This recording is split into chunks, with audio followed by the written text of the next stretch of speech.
friend, cleared nicknames at delayed convo. Mahirap na hakbang upang muli kang maging parte ng buhay ko. Pero bakit lagi ka pa rin sumasagi sa isip?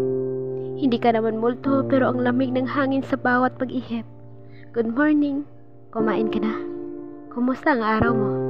Corny man sa tingin nila, kinikilig naman ako. Laging buo ng araw at puno ng pag-asa.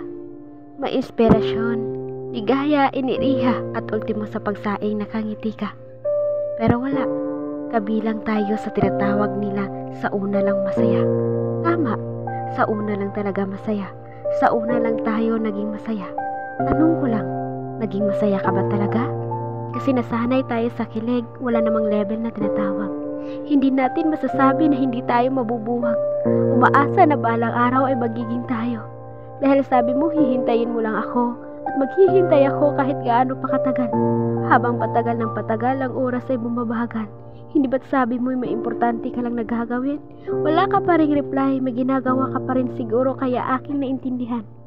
Baka trip mo lang ako dahil wala kang magawa. Ginagawa mo kong panyo sa tuwing ikaw ay lumuluha. Oh, gusto mo lang ako ng kausap sa mga araw na ikay nag-iisa.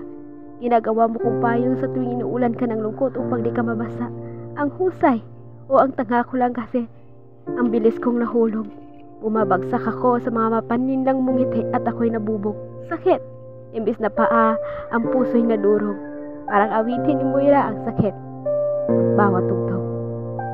Kaya nakalimutan kong kalimutan ka. Hindi dahil sa higit na minamahal pa kita. Oo, mahal kita bilang kaibigan.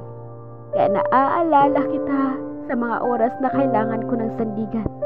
Masakit. Makasarili kong pakinggan. Aaminin natin, wala na ang tao, ngunit ang alaala ay nariyan.